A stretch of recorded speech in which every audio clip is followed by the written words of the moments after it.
What's up YouTube? This is Master Maniac and I am here with another tutorial video. Today we're going to be looking at something highly requested, if I can get over here to it. We are looking at the Runic altar from Botania. It was actually easier to automate than I thought. I just took forever to get around to it because it took forever for me to actually need this thing automated. So it's actually pretty simple. The mana spreader and the mana pool don't matter as long as you have enough mana to send to craft. So there's a couple of mechanics to keep in mind with the Runic altar. You can put a comparator on it to detect what it's currently doing. When there's nothing in there and nothing's happening, then there's no redstone signal. When there is a recipe in there and it is receiving mana, it outputs a redstone signal of 1. And when it has finished drawing in all the mana that it needs, it has a redstone signal of 2. So I use that here with a pulse extender. With a sequencer, you can use whatever you need to, as long as it's configurable. To insert the items, you have two options. You can either drop the item on top with this open crate, or you can right-click an item onto the Runic altar itself. So I use a combination of this here, and I'll show you why here in just a moment. So I've got two mechanical users here, both activate with redstone. Or, no, I'm sorry. This one deactivates when it's receiving a redstone signal. This prevents this mechanical user from putting any additional items on here while it's crafting.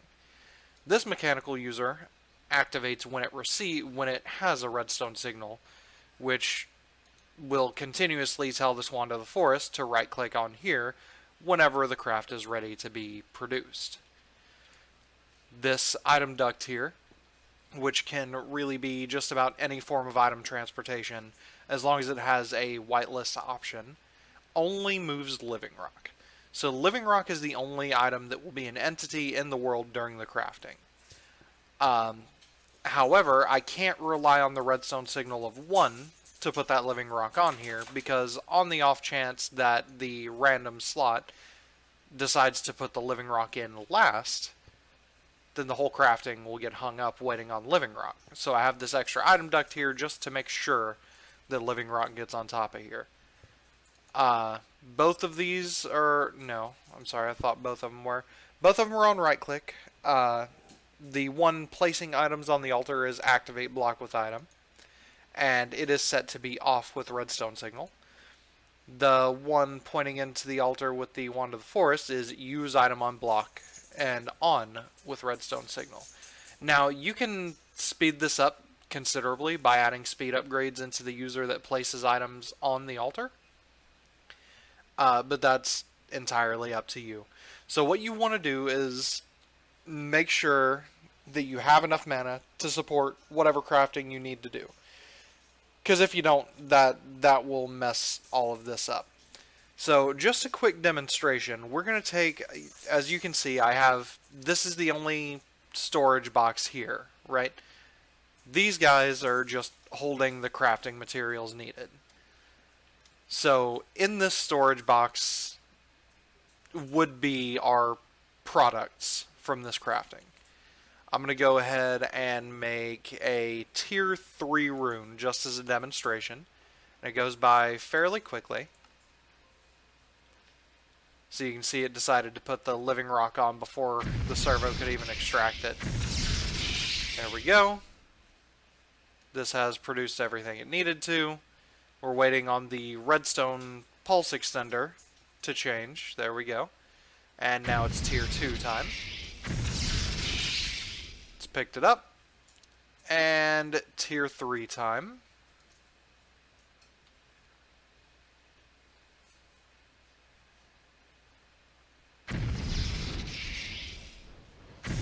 And there we go. So keep in mind this is only going as fast as it is. Oh no, now it's tier 3 time, I believe. Sorry, there were 2 tier 1 runes that go into this. So keep in mind, you're not going to fill this altar as fast with a regular mana spreader. I have a Gaia mana spreader with a composite lens of velocity and potency, meaning the fastest mana transfer via spreader that is possible. The big takeaway here is that you want to make sure that your pulse extender is long enough to craft a tier 3 rune before it turns off. Obviously this is going to be slightly different if your mod pack has custom recipes for other things than runes with the Runic altar.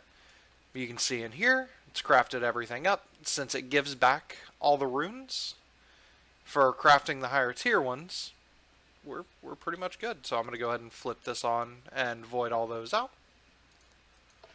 Awesome. So next, looks like we need to get into building this thing.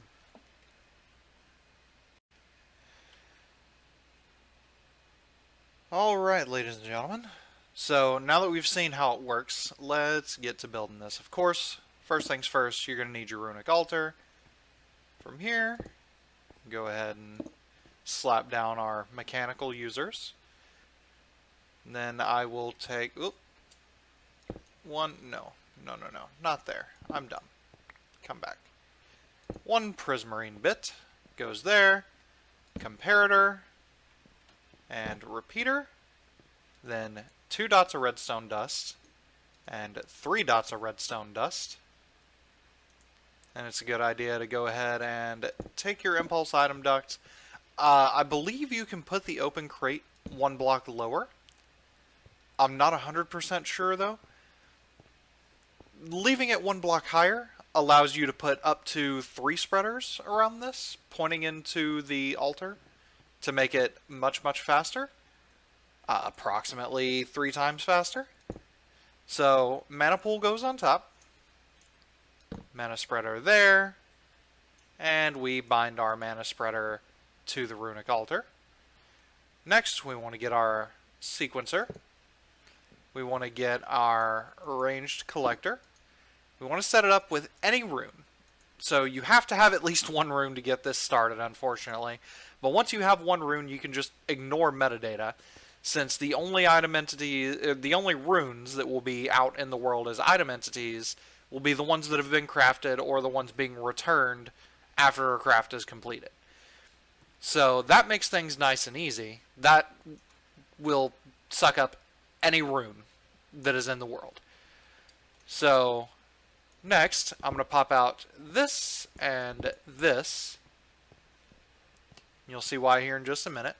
So for the sequencer, I'm going to open it, click flip, turn that one to black, change our delay here to 3.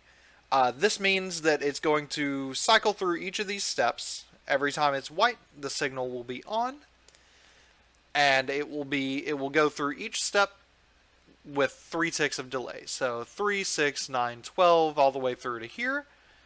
And whenever it hits the black, it'll wait for another redstone signal to start up again. This will prevent this from happening if we say redstone off. So we will activate block with item here. We want to leave it on random slot. Oh. Okay. Didn't mean to do that. This one will be redstone on. This will be use item on block. We'll go ahead and stick that dude in there. And I believe, except for our servo. So that means I need a living rock from right here. There we go. Whitelist, living rock. Now again, this doesn't have to be an item duct and servo. This could be a item conduit from Ender.io. This could be the extra utilities transfer node. As long as you have a filter option for whitelist, you're good to use whatever here. I like the Ender.io because I can tell it to only work when it is receiving a redstone signal.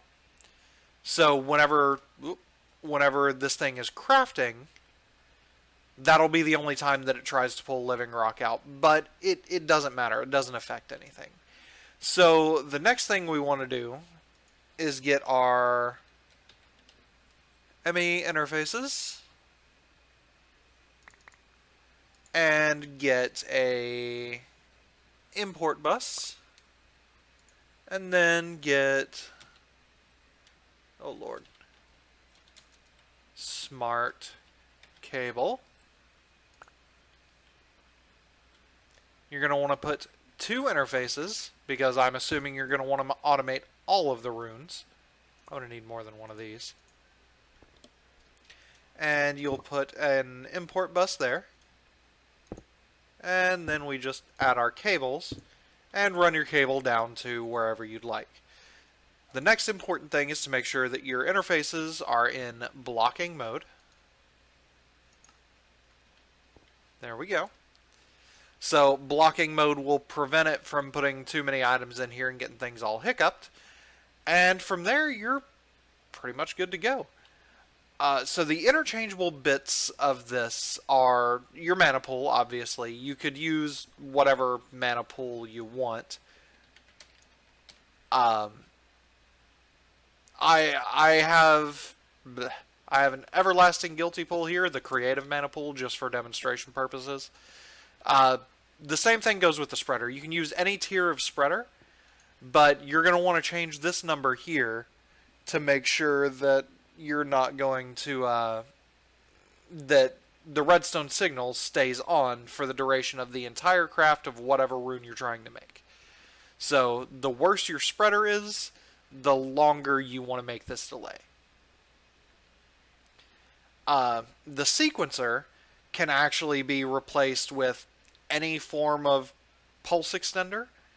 For example, what is it? I don't have Project Red.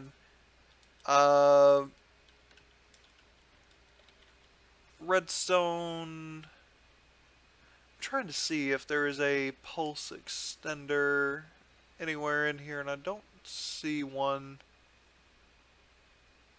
Redstone randomizer? Okay. Yeah, I don't see a pulse extender in here, but I know Project Red has a lot of upgraded versions of these blocks. So there's like a repeater option that functions as a pulse extender. So that would be another option, but it doesn't have to be RF tools. That was just my simple option here. The comparator is necessary. The repeater is kind of necessary. You could actually put another comparator here and it'd be fine, but anything that basically extends your redstone signal is going to be your option there. The item duct can be different. If you have another means of wirelessly collecting items, just make sure that you have an ignore metadata and a whitelist option on that, as far as picking up the items from the world like that. That way it doesn't try to pick up your living rock, for example. So let's discuss the quirks with this now that we have done everything. Go ahead and get rid of all that.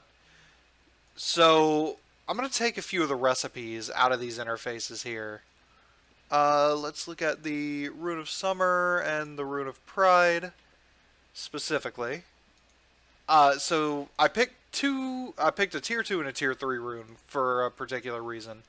When you're setting up your patterns, you want to make sure you include your living rock in here, of course. But make sure on the output for your patterns, and this also goes for refined storage. You can automate this with refined storage the same way. Just make sure when you make your pattern for the tier 2 and tier 3 runes that you do not put the air and earth or the input runes on the output. Even though it will give back those runes, it will confuse the system. For example, the Rune of Wrath, I believe, takes a Rune of Fire, right? If I said that it gave back a Rune of Fire and tried to craft a Rune of Fire here, my system would think, oh, well, let's just craft a Rune of Wrath. That's an easy way to make a Rune of Fire. Because though AE is smart, it's not that smart. So the other thing to note is you're going to need two interfaces, and I put them on the pad mode here but you don't, at least for the bottom one, you don't have to. The top one you do, because you need the import bus here. But you need 2 interfaces for all of the recipes, and there's 16? Yeah, 16 recipes here. Yeah. I believe that is everything for all of this. It's actually a super simple setup. I was very proud of it once I got it made. But anyway, ladies and gentlemen, if you enjoyed it, I guess leave a like. I'm not going to ask for a sub at this point. I don't keep up with the channel that much. And then I guess on the next video, I'll probably post it on Reddit somewhere so that people can have access to it. Leave me a comment if you have another weird thing that you'd like to see automated, and I will certainly give it a shot. Anyway, I guess you guys take it easy.